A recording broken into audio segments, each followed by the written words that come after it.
Mastitis সম্পর্কে আজ আরেকটি গুরুত্বপূর্ণ ভিডিও করতে যাচ্ছি।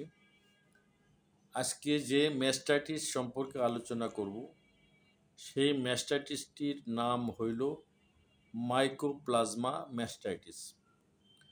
ইতিপূর্বে আমি বেশ কিছু ধরনের ম্যাস্টাইটিস নিয়ে আলোচনা করেছি। আজকে যে ম্যাস্টাইটিসটা আলোচনা করব এবং সাথে সাথে মাইকোটিক ম্যাস্টাইটিসের সাথে মাইকোপ্লাজমা ম্যাস্টাইটিসের কিছু পার্থক্য তুলে ধরব, যাতে ডাক্তার যারা ভেটেরিনারিয়ান আছেন তারা সহজেই বুঝতে পারবেন, দুই ম্যাস্টাইটিসের পার্থক্য বুঝতে পারবেন এবং চিকিৎসা প্রদান করা খুব সহজ হয়ে যাবে।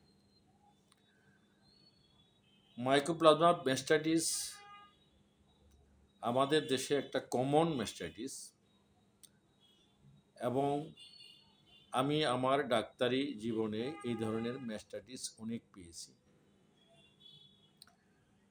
সুতরাং যারা এই প্র্যাকটিসে জড়িত আছেন তারাও অবশ্যই মাইকোপ্লাজমা ম্যাস্টাইটিস পেয়েছেন, কিন্তু হয়তো তারা ওভাবে ডায়াগনোসিস করতে পারেননি।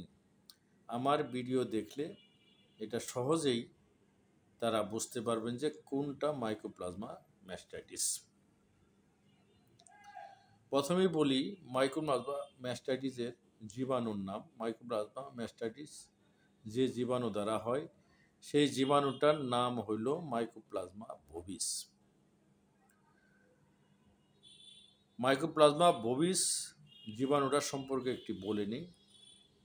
নর্মালি মাইকোপ্লাজমা বোভিস গবাদি পশুর আপার রেসপিরেটরি ট্র্যাক্টে থাকে এবং এটা ইজিলি একটা গরু থেকে আরেকটা গরু তারা নেজাল ডিসচার্জের মাধ্যমে অথবা নোজ টু নোজ কন্টাক্টের মাধ্যমে যেতে পারে। আর মাইক্রোপ্লাজমার একটা স্পেশাল একটা বৈশিষ্ট্য হলো মাইক্রোপ্লাজমার কিন্তু সেল ওয়াল নেই, ব্যাকটেরিয়ার সেল ওয়াল আছে। সুতরাং চিকিৎসা ক্ষেত্রে একটু স্পেশাল কিছু বিষয় জানতে হবে। ব্যাকটেরিয়াল ম্যাস্টাইটিস আর মাইকোপ্লাজমার ম্যাস্টাইটিসের চিকিৎসা কিন্তু এক ধরনের নয়। সুতরাং আমরা যদি ধরতে পারি যে এটা মাইকোপ্লাজমা ম্যাস্টাইটিস, তাহলে চিকিৎসা একটু সহজ হয়ে যাবে। এখন আসেন মাইকোপ্লাজমা ম্যাস্টাইটিসের লক্ষণ। খুবই গুরুত্বপূর্ণ জিনিস এই লক্ষণটা। প্রথমেই হইল যে rapid decline in milk production, খুব তাড়াতাড়ি দুধ